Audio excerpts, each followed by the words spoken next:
Bonjour tout le monde, vendredi 19 janvier 2018, point bourse du jour. Les marchés américains ont terminé hier en léger repli, après les belles hausses de la veille. Alerte Le Dow déclenchée. Jones a perdu 0,37%, le SP500 0,16% et le Nasdaq a terminé en repli de 0,03%. Le CAC a terminé à l'équilibre, en hausse de 0,02%, et le DAX quant à lui a surperformé puisqu'il a terminé en hausse de 0,74%. Donc cet après-midi, c'est l'échéance, donc échéance des contrats janvier. On travaille désormais février, le code FCE G8. Le CAC continue de tourner autour des 5500 points, avec un billet qui reste toujours haussier, une hésitation qui est très forte. Donc on constate clairement un manque de conviction, un manque d'intérêt, un manque d'initiative. Mais le marché reste ferme pour l'instant. Donc on continue à acheter sur des replis. Hier d'ailleurs, on a pu le faire, notamment sur 85, à ce moment-là.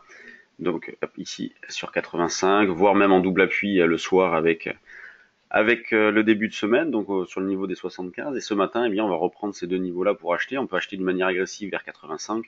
Sinon et surtout, le niveau d'achat se situe aux alentours des 75. C'est ce que nous avons proposé d'ailleurs sur le trade du jour, avec comme objectif éventuellement un retour dans la zone des 90, voire même 5500.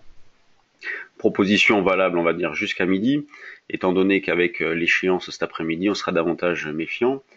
En ce qui concerne le DAX, il superforme toujours, d'ailleurs on le voit ce matin, il a franchi ses plus hauts d'hier, ce qui n'est pas du tout le cas du CAC.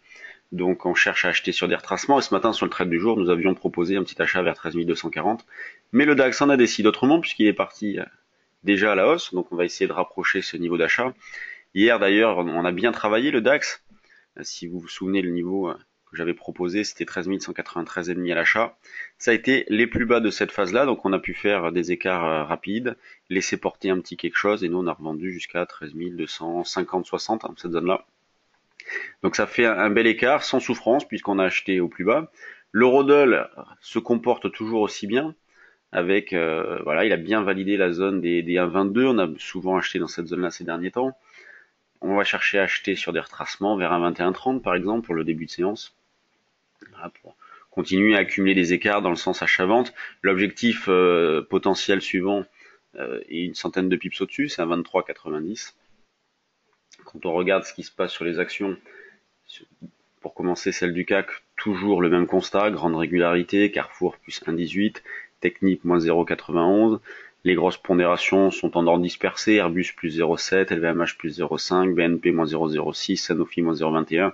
D'ailleurs, Sanofi sous-performe toujours. J'avais attiré votre attention sur le fait que Sanofi avait fixé un signal d'achat ici qui n'a pas été déclenché. Donc voilà, aucune raison d'acheter Sanofi. Et depuis, elle est revenue en arrière. Quand on regarde les valeurs qui suscitent de l'intérêt en ce qui concerne les volumes, eh bien on trouve toujours Clara Nova, c'est une valeur dont on parlait hier, qu'on a vu en stage avec ceux qui étaient avec nous en début de semaine, et il y a vraiment une valeur qui explose tout. On a EuropaCorp aussi, donc je vous disais qu'un signal d'achat avait été déclenché sur EuropaCorp au niveau de mon alerte ici, donc au-dessus des 1,20, 25, et depuis EuropaCorp confirme. C'est mieux que dans les livres. Ensuite on trouve Alphamos, Oplata, donc avec un gap à la hausse ce matin. Alors au Plata, c'est vrai que c'est assez décousu comme graphique, c'est pas évident à travailler comme valeur, c'est hautement spéculatif, mais très irrégulier. NetGem, Manutan, bon, une spéculation qui reste modeste, mais quand même intéressante, ce qui tend à prouver une nouvelle fois que le moral reste bon, que la spéculation est présente, donc des signaux plutôt favorables pour l'ensemble du marché. On a eu ce matin les chiffres de Compagnie des Alpes aussi, les chiffres de Rémi Cointreau, et le groupe a confirmé son objectif d'une croissance de son résultat opérationnel courant sur l'exercice 2017-2018. Donc vous voyez un news flow qui reste toujours positif.